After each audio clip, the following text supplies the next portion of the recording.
எங்க மும்பை டீம்ல ரோஹித் சர்மாவா ஹர்திக் பாண்டியாவா அப்படின்ற மாதிரி பிரச்சனை போய்கிட்டு இருக்கு. டீமுக்குள்ளே பிளவு. சோ இதெல்லாம் ஃபேஸ் பண்ணி எப்படி தான் ஆட போறாங்களோ மும்பை இந்தியன்ஸ் அப்படின்ற கேள்விகள் நிறைய இருந்துகிட்டு இருந்துச்சு. அப்படிலாம் கவலையே படாதீங்க. ரோஹித் சர்மா, ஜாஸ்பிரிட் பும்ரா மாதிரியான பிளேயர்ஸ் எல்லாருமே இன்டர்நேஷனல் கிரிக்கெட் ஆடி இருக்காங்க. அவங்களுக்கு ஈகோவை எப்படி கட்டுப்படுத்தணும் அப்படின்றது தெரியும். சோ எந்த பிரச்சனையும் இருக்காது அப்படின்ற மாதிரி சிறப்பா விளக்கம் கொடுத்து பேசியிருக்காரு சவுத் ஆப்பிரிக்கா ஜாம்பவான் வீரரான டேல் ஸ்டெயின். ஓகே, என்ன நடந்திருக்கு, டேல் ஸ்டெயின் என்னெல்லாம் சொல்லியிருக்காரு அப்படிங்கறதெல்லாம் டீடைல்டா பார்க்கலாம்.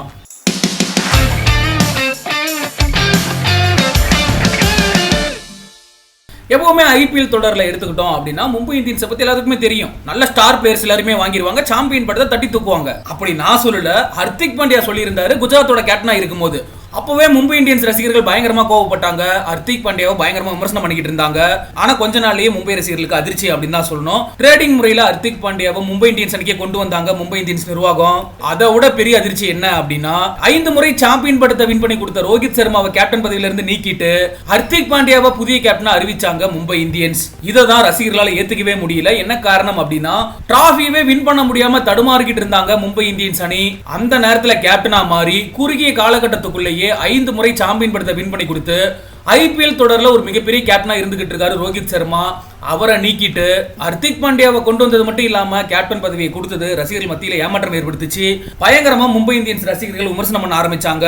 மும்பை அணியிலேயுமே ரோஹித் சர்மா, ஜாஸ்பிரிட் பும்ரா, சூரியகுமார் யாதவ்னு எல்லாருமே மறைமுகமா எதிர்த்தாங்க. இதோட ஒரு படி மேல போய் ரோஹித் சர்மாவோட மனைவியான ரித்திகா இன்ஸ்டாகிராம் பக்கத்துல சில விமர்சனங்களை முன்வைச்சாங்க. இதனால மும்பை இந்தியன்ஸ் பிளேயர்ஸுக்குள்ளேயே ஈகோ யுத்தமானது இருக்கிறது வெளிப்படையாவே தெரிய வந்தது. இதனால 2024 ஐபிஎல் தொடர்ல மும்பை இந்தியன்ஸ் ஸ்குவாட் எப்படி இருக்க போகுது அப்படின்ற எதிர்பார்ப்பு ரசிகர்கள் மத்தியில் அதிகமாகி இருக்கு.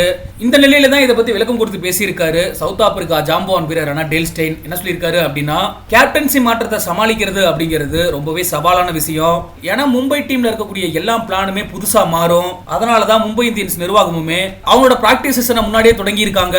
ஐபிஎல் போட்டிகளுக்காக இளம் வீரர்களை தயார்படுத்திக்கிட்டு இருக்காங்க அப்படின்னு நினைக்கிறேன். ஒருவேளை மும்பை இந்தியன்ஸ் பிளேயர்ஸ்குள்ளேயே பிரச்சனை இருந்துச்சு அப்படின்னா அதை தொடங்கிறதுக்கு முன்னாடியே சரி செய்யணும். மும்பை இந்தியன்ஸ் இந்த மாதிரி முக்கியமான முடிவு எடுக்கும் போது மும்பை இந்தியன்ஸோட மூத்த நிர்வாகிகள் இருந்தாங்க. அவங்களுக்கு இப்ப வேற பணிகள் கொடுத்துட்டு பயிற்சியாளர்கள்லயே மாற்றம் செஞ்சிருக்காங்க.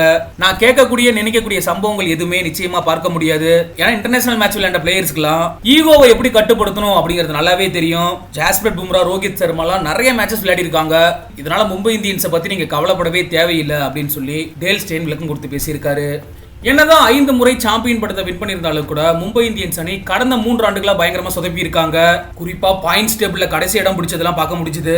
இந்த நிலையில தான் கேப்டன்சில அதிரடியான மாற்றத்தை கொண்டு வந்திருக்காங்க மும்பை இந்தியன்ஸ் நிர்வாகம். ஹர்திக் பாண்டியா தலைமையில கம்பேக் கொடுப்பாங்களா அப்படிங்கறத பொறுத்து பார்ப்போம். சரி, ஓகே, நீங்களும் மறக்காம கமெண்ட் செக்ஷன்ல பதிவு பண்ணுங்க. ஹர்திக் பாண்டியா மும்பை இந்தியன்ஸை சரியா லீட் பண்ணுவாரா அப்படின்ற உங்களோட கருத்துக்களை.